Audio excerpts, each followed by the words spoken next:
vamos a responder la pregunta que quizás sea más obvia para el canal. ¿Qué demonios son la nanociencia y la nanotecnología y por qué deberían importarte?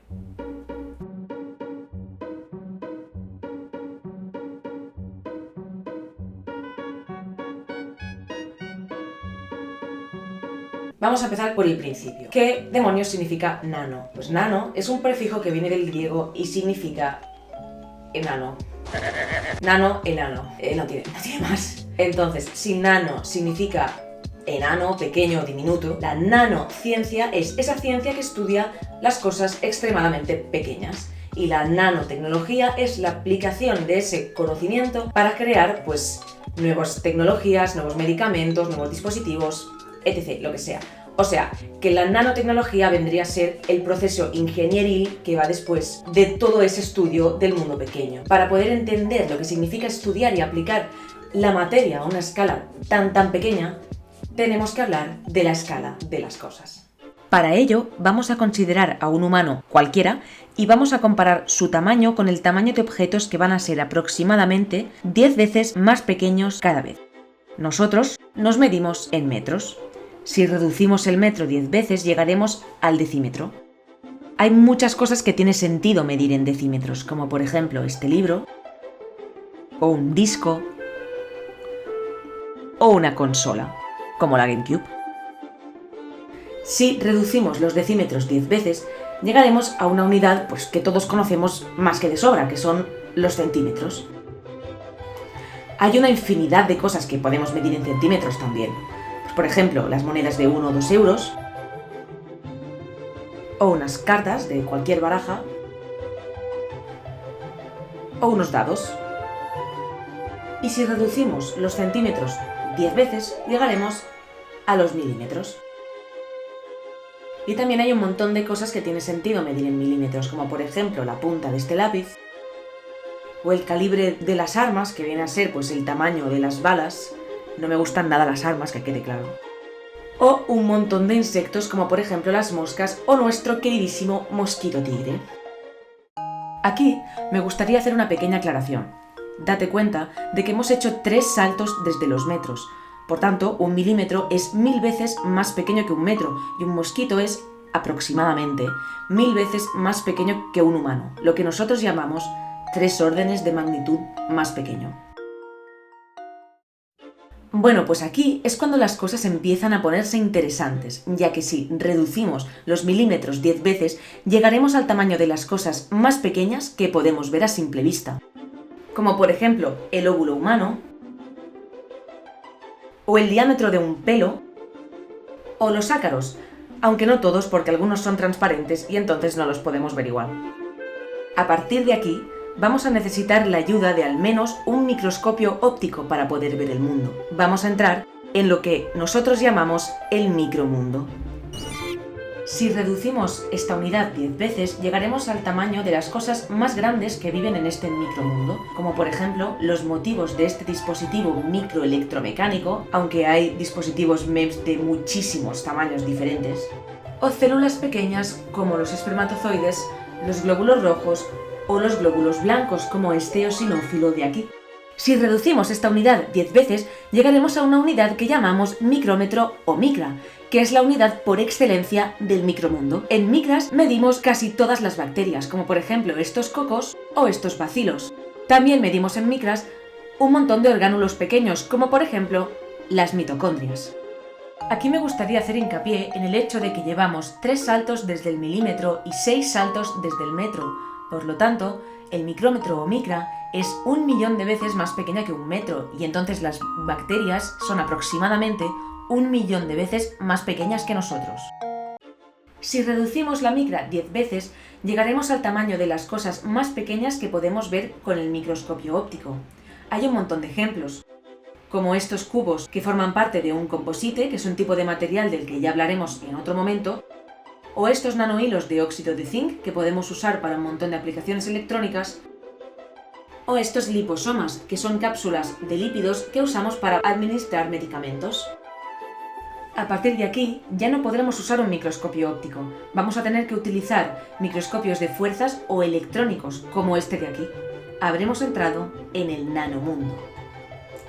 Si reducimos esta unidad 10 veces, llegaremos a un tamaño que ya es súper pequeño y que corresponde a algunas cosas como los transistores, que no sean de última generación, que estos son aún más pequeños, o estas nanogotas de plata, que vamos a usar en mi laboratorio para crecer nanohilos, o algunos virus pequeños, como por ejemplo este macrófago.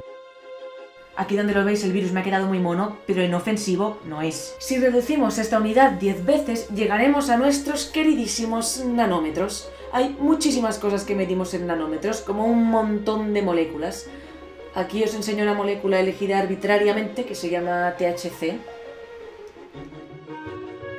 También medimos en nanómetros los nanotubos de carbono que sean de una sola capa, o la molécula del ADN, que aquí lo que os enseño es una imagen real a la izquierda de un microscopio que se llama STM y un modelo hecho por ordenador.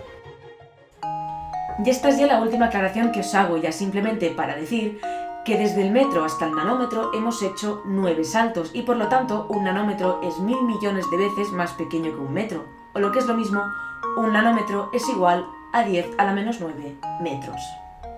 Y la última unidad de la que os quiero hablar es 10 veces más pequeña que el nanómetro y es el ángstrom. Medimos en angstroms las distancias entre átomos dentro de un material o los radios atómicos. Y esta imagen, amigos, es real y es una imagen de un microscopio electrónico que se llama microscopio electrónico de transmisión o TEM y podemos ver átomos, señores. O sea, es que a mí me flipa esto, pero bueno. Y hasta aquí todo lo que quería contaros sobre la escala de las cosas. Bueno, ahora ya sabemos más o menos el tamaño que tiene la materia, pero los nanocientíficos o nanotecnólogos no estudiamos todo este rango de tamaños, sino que nos dedicamos a una parte bastante restringida. ¿Con qué jugamos los nanotecnólogos? Fíjate bien en esta pantalla. Aquí están ordenados todos los personajes por tamaño, pues nosotros, los nanotecnólogos, jugamos con la materia que se encuentra en un rango de entre 10 a la menos 10 metros hasta 10 a la menos 6 metros, por tanto, desde el ángstrom a la micra. Así que si esto fuera una partida del Smash, yo solamente podría elegir el átomo, el ADN, el virus, el liposoma y, si me apuras muchísimo, la bacteria, pero básicamente nos limitamos a tamaños de entre ángstrom y micra. Vamos, que estudiamos las cosas súper pequeñas. Y aquí alguien me podría decir, pero Ana, las cosas súper pequeñas han existido siempre. Pues sí, obviamente, porque los átomos nos forman a nosotros y forman todo, básicamente. O sea que las cosas pequeñas no es que nos las hayamos inventado nosotros, existían ya. Sin embargo, no fue hasta 1957 en que Richard Feynman, que es como el mesías para cualquier nanocientífico nanotecnólogo, dijo aquello de "There is plenty of room at the bottom", refiriéndose a que había un mundo entero muy interesante sin explorar. El mundo de las cosas diminutas. Pero no fue hasta el 74 en que Norio Taniguchi definió esta ciencia como nanociencia, la ciencia que estudia las cosas enanas.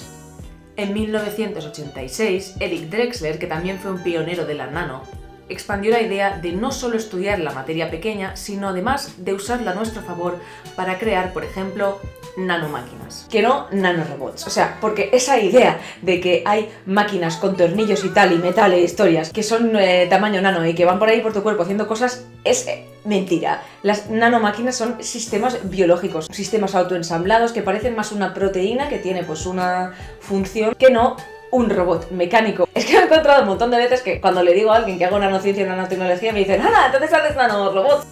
¡No!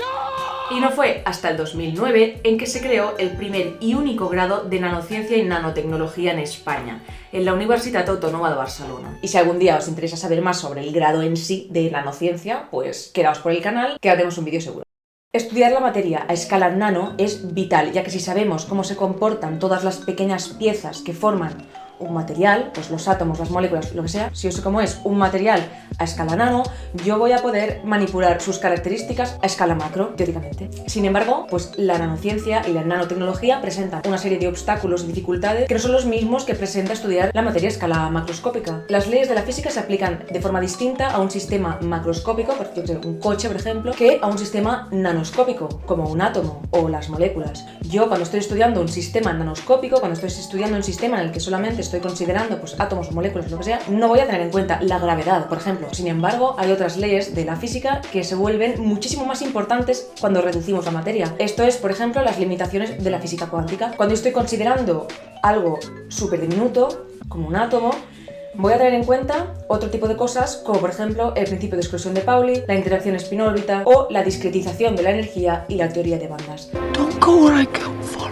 Pero para eso ya haremos otro vídeo, porque para la física cuántica y del estado sólido me hace falta muchas horas porque hay muchísimo que decir. Y nada, que no me pongo más pesada, que hasta aquí el vídeo de hoy. Espero que te haya quedado más o menos claro lo que son la nanociencia y la nanotecnología. Suscribirse es gratis y nos vemos en el siguiente vídeo, en el que vamos a hablar de las mentiras que os han contado sobre los científicos, quiénes somos realmente y el daño que ha hecho Big Bang Theory.